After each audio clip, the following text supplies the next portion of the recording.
Sai Satcharitra Chapter 6. This chapter covers the following topics: the Rama Navami festival and repairs to the masjid. Before describing the Rama Navami festival and masjid repairs, the author makes some preliminary remarks about the Sadguru. The efficacy of the Guru's touch. When the Sadguru is the helmsman, he is sure to carry us safely and easily beyond the worldly ocean. The word Sadguru brings to mind Sai Baba. He appears to me, as if standing before me and applying udi, the sacred ashes, to my forehead and placing his blessing hand on my head. Then joy fills my heart and love overflows through my eyes. Wonderful is the power of the Guru's touch. The subtle body, consisting of thoughts and desires, cannot be burnt by the world-dissolving fire, but it is destroyed by the mere touch of the Guru's hand, and the sins of many past births are washed away. Even the minds of those who feel annoyed when they hear religious talk attains calmness. Seeing Sai Baba's handsome form chokes our throats with joy, makes the eyes overflow with tears and overwhelms the heart with emotions. It awakens in us, I am the Brahman, consciousness, manifests in us the joy of self-realization, dissolves the distinction of I and thou, and immediately makes us one with the Supreme Being. When I begin to read scriptures, at every step I am reminded of my Sadguru, and Sai Baba assumes the form of Rama or Krishna and makes me listen to his life. For instance, when I sit and listen to the Bhagavad, Sai becomes Krishna from top to toe and sings the Bhagavad for the welfare of his devotees.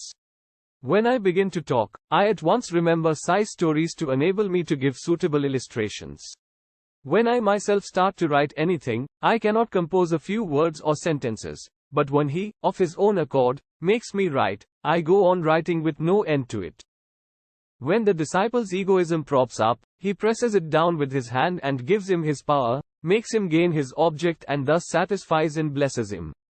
If anyone prostrates before Sai and surrenders heart and soul to him, then unsolicited, the main objects of life, that is, dharma or righteousness, artha or wealth, kama or desire, and moksha or deliverance are easily attained. The four paths, of karma, jnana, yoga and bhakti lead us separately to God. Of these, the path of bhakti is thorny and full of pits and ditches, and thus is difficult to traverse. But if you, relying on your Sadguru, avoid the pits and thorns and walk straight, it will take you to the ultimate destination, that is God. After philosophizing about the self-existent Brahman, his power, that is Maya, to create this world and the world thus created, author stated that these three are ultimately one and the same. Let's look here these Sai Baba's words guaranteeing the welfare of his devotees. There will never be any dearth or scarcity of food and clothes in any devotees' homes. It is my special characteristic that I always look to and provide for the welfare of those devotees who worship me wholeheartedly, with their minds always fixed on me. Lord Krishna has also said the same in the Gita, therefore, strive not for food and clothes. If you want anything, beg of the Lord, forget worldly honors, try to get the Lord's grace and blessings and be honored in his court. Do not be deluded by worldly honor. The form of the deity should be firmly fixed in one's mind. Let all the senses and mind be devoted always to the worship of the Lord, and let there be no attraction for any other thing. Fix the mind in remembering me always, so that it will not wander elsewhere, towards body, wealth and home. Then it will be calm, peaceful and carefree. This is the sign of the mind being well engaged. If the mind is vagrant, it cannot be called well merged.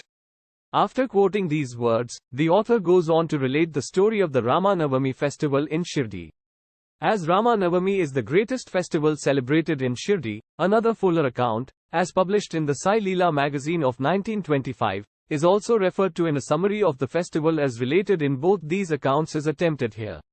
The origin. Mr. Gopalrao Gund was a circle inspector at Kopargaon. He was a great devotee of Baba. He had 3 wives but initially had no children. With Sai Baba's blessings, a son was born to him.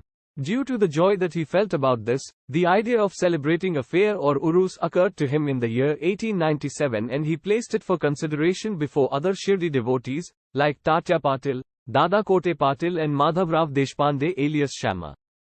They all approved of the idea and got Sai Baba's permission and blessings. Then an application to get the collector's sanction for celebrating the urus was submitted. But as a village official was against holding the fair, the sanction was refused. But as Sai Baba had blessed it, they tried again and ultimately succeeded in getting the collector's sanction. The day for the Uruvas was fixed on the Rama Navami day, after consultation with Sai Baba.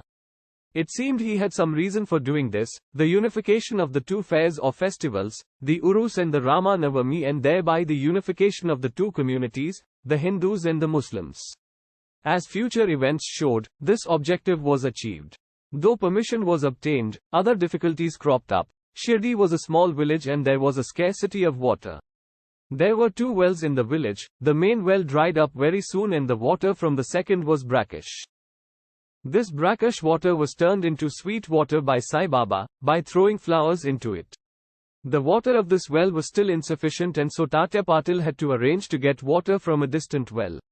Then temporary shops had to be constructed and wrestling bouts were arranged. Gopal Rao Gond had a friend named Damu Annakasar, of Ahmednagar. He was also similarly unhappy in the matter of progeny, though he had married twice. He too was blessed by Sai Baba with sons and Mr. Gond prevailed upon his friend to prepare and supply a simple flag for the procession in the fair. He also succeeded in inducing Mr. Nana Sahib Nimonkar to supply another embroidered flag. Both these flags were taken in procession through the village and were finally fixed at 2 corners of the masjid. This is being done even now. The Sandal procession. There was another procession which was started during this fair. The idea for a Sandal procession originated with Mr. Amir Shakkar Dalal, a Muslim devotee from Kerala. This procession is held in honor of great Muslim saints. Sandal paste and scrapings are put on a flat dish and these are carried, with incense burning in the dish, through the village with music playing in the background.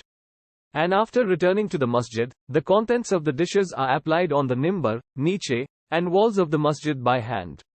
This work was managed by Mr. Amir Shakkar for the first 3 years and then afterwards by his wife.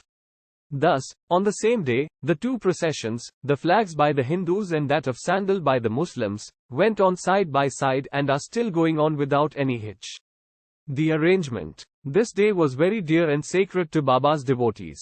Most of them turned up on the occasion and took a leading part in the management of the fair. Tatya Kote Patil took care of all outward affairs, while the internal management was left entirely to Radha Krishna Mai, a female devotee of Baba. Her residence was full of guests on the occasion and she had to take care of their needs and also arrange for all the paraphernalia of the fair. Another task which she willingly did was clean and whitewash the entire masjid. Its walls and floors, which had been blackened by soot due to the burning dhuni, sacred fire, that Baba maintained, were cleaned and whitewashed. She did this during the night, when Sai Baba went to sleep every alternate day in the Chawadi. She had to take all the things out, including the dhuni itself, and after thorough cleaning and whitewashing, replace them as they were before. Feeding the poor, which was so dear to Sai Baba, was also a great item in this fair. For this purpose, cooking on a grand scale and the preparation of various sweet dishes was done in Radha Krishna Mai's house. Various wealthy devotees played a leading part in this process. Transformation of the Urus into the Rama Navami festival. The fair was operating in this way and was gradually increasing in importance until 1912, when a change took place. That year, a devotee, Mr. Krishnarao Jageshwar Bhishma, the author of the pamphlet, Sai Sagunupasana, came for the fair with Dada Sahib Khaparde of Amravati and was staying in Dikshit's Wada. While he was lying on the veranda and while Kaka Mahajani was going down with puja materials to the masjid, a new thought arose in his mind and he accosted the latter thus: there is some providential arrangement in the fact that the fair is celebrated in Shirdi on the Rama Navami day. This day is very dear to all the Hindus too. Then why not begin the Rama Navami festival, the celebration of the birth of Sri Rama, on this day? Kaka Mahajani liked the idea and it was arranged to get Baba's permission in this matter. The main difficulty was finding a Haridas who would perform the Kirtana, singing songs in praise of the Lord, on the occasion. But Bhishma solved this difficulty by saying that his Rama Akhyan, composition on Rama's birth, was ready and that he would do the Kirtana himself, while Kaka Mahajani would play the harmonium. It was also arranged to get the Suntha Vada, ginger powder mixed with sugar, as prasad prepared by Radha Krishna Mai. So they immediately went to the masjid to get Baba's permission. Baba, who was omniscient, asked Mahajani what was going on in the Wada. Mahajani could not catch the purport of the question and remained silent. Then Baba asked Bhishma what he had to say. He explained the idea of celebrating the Rama Navami festival and asked for Baba's permission, and Baba gladly gave it. Everyone rejoiced and made preparations for the Jayanti festival. The next day, the masjid was decorated with buntings. A cradle was supplied by Radhakrishna Mai and placed in front of Baba's seat, and the proceedings began. Bhishma stood up for the kirtana, while Mahajani played the harmonium. Sai Baba sent a man to call Mahajani. He was hesitant to go and doubted whether Baba would allow the festival to go on. But when he went to Baba, the latter asked him as to what was going on and why the cradle was placed there.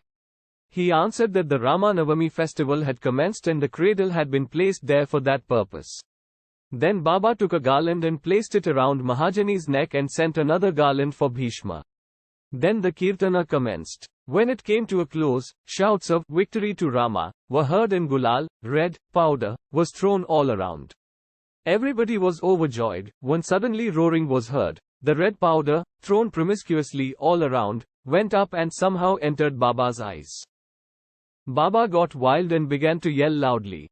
Most people got frightened by this scene and took to their heels. Some intimate devotees, who knew Baba well, took this scolding as a blessing in disguise. They thought that when Rama was born, it was proper for Baba to get wild and enraged to kill Ravana and his demons, egoism and wicked thoughts. Besides, they knew that whenever a new thing was undertaken at Shirdi, it was normal for Baba to get wild and angry, and so they kept quiet. Radhakrishna Mai was rather afraid and thought that Baba might break her cradle, and she asked Mahajani to bring the cradle back. When he went to loosen and unfasten the cradle, Baba asked him not to remove it. Then after some time, Baba became calm and that day's program, including the Mahapuja and Arati, were completed. Later on, Mahajani asked Baba for permission to remove the cradle and Baba refused, saying that the festival was not yet finished. The next day, another Kirtana and Gopal Kala ceremony were performed, and it was then that Baba allowed the cradle to be removed. In the Gopal Kala ceremony, an earthen pot containing parched rice mixed with curd is hung, only to be broken after the Kirtana. The contents of the pot are distributed to everyone. This was done by Lord Krishna among his cowherd friends. During the Rama Navami festival, the processions, of the two flags during the day and that of the sandal by night, went off with the usual pomp and show. From this time onward, Baba's Uruvas was transformed into the Rama Navami festival. From the very next year, 1913, the items on the program of the Rama Navami festival began to increase. Radhakrishna Mai started a Nama Saptaha, singing the glory of God's name continuously day and night for 7 days, from the 1st of Chaitra. For this, several devotees took part in turns and she also joined it, sometimes early in the morning. As the Rama Navami festival is celebrated in many places all over the country, the difficulty of finding a Haridas was felt again. But 5 or 6 days before the festival, Mahajani accidentally met Balabuwa Mali, who was known as modern Tukaram, and got him to perform the Kirtana that year. The next year, 1914, Balabuwa Satarkar from Brihatsiddha Kavate, could not perform as a Haridas in his own town, as plague was raging in his town. So he came to Shirdi and with Baba's permission, which was secured through Kaka Sahib Dikshit, performed the Kirtana and was sufficiently recompensed for his labor. The difficulty of getting a new Haridas every year was finally solved in 1914. Sai Baba entrusted this function to Das Ganu Maharaj permanently. He successfully conducted the Kirtanas for several years. Since 1912, this festival has grown gradually every year. From the 8th to the 12th of Chaitra, Shirdi looked like a beehive of people. Shops began to increase, celebrated wrestlers took part in wrestling bouts, and feeding of the poor was done on a grander scale. The hard work and sincere efforts of Radhakrishna Mai turned Shirdi into a Sansthan, organization. Paraphernalia increased too. A beautiful horse, a palanquin, chariot and many silver things, pots, buckets, pictures and mirrors etc., were donated for the festival. Elephants were also sent for the procession. Though all this paraphernalia increased substantially, Sai Baba ignored all these things and maintained his simplicity. It is to be noted that both Hindus and Muslims have been working in unison during both the processions and during the entire festival. There has been no hitch or quarrel between them so far. At first, about 5,000 to 7,000 people used to attend, but that figure went up to 75,000 in some years, and yet there has been no outbreak of any epidemic or riots worth mentioning in all these years. This is a testament to Baba's power to unite people of all religions. Repairs to the masjid. Another important idea occurred to Gopalrao Gond. Just as he had started the Urus affair, he was inspired to put the masjid in order. In order to carry out the repairs, he collected stones and had them dressed. But this work was not assigned to him. This was reserved for Nana Sahib Chandorkar, and the pavement was assigned to Kaka Sahib Dikshit. At first, Baba was unwilling to allow them to have this work done. But with the intervention of Mahalsapati, a close devotee, his permission was secured. When the pavement was completed in the masjid, Baba began to use a small cushioned pad for his seat, discarding the usual piece of sackcloth used till then. In 1911, the Sabha Mandap, courtyard, was also repaired with great labor and effort. The open space in front of the masjid was very small and inconvenient. Kaka Sahib Dikshit wanted to extend it and put roofing on it. At great expense, he bought iron posts, pillars and trusses and started the work. At night, all the devotees worked hard and fixed the posts. Baba, when he returned from the Chawadi the next morning, uprooted them all and threw them out. Once, it so happened that Baba got very angry, caught a pole with one hand and began to shake and uproot it, and with the other hand, held Tatya Patil's neck. He took by force Tatya's fetter, piece of cloth that is tied on the head like a turban, struck a match, set it on fire and threw it in a pit. Baba's eyes flashed like burning embers and no one dared to look at him. Everyone got terribly frightened. Baba took a rupee from his pocket and threw it there, as if it were an offering on an auspicious occasion. Tatya was also very frightened. No one knew what was going to happen to Tatya and no one dared to interfere. Bhagoji Shinde, the leper devotee, made a bold advance but was pushed away by Baba. Madhav Rao was also similarly treated and was pelted with pieces of brick. All those who went to intercede were similarly dealt with. But after some time, Baba's anger cooled. He sent for a shopkeeper, bought from him an embroidered fetter and tied it on Tatya's head, as if he was being given a special honor. Everyone was wonderstruck to see Baba's strange behavior. They were at a loss to know what enraged Baba so suddenly, what had led him to assault Tatya Patil, and why his anger cooled down the very next moment. Baba was sometimes very calm and quiet and said sweet things with love, but soon afterwards, with or without any pretext, got enraged. Many such incidents may be related, but I do not know which to choose and which to omit. I therefore refer to them as Baba inspires me to. Bow to Shri Sai. Peace be to all. Om Namo Shri Sai. Shanti Shanti Shanti.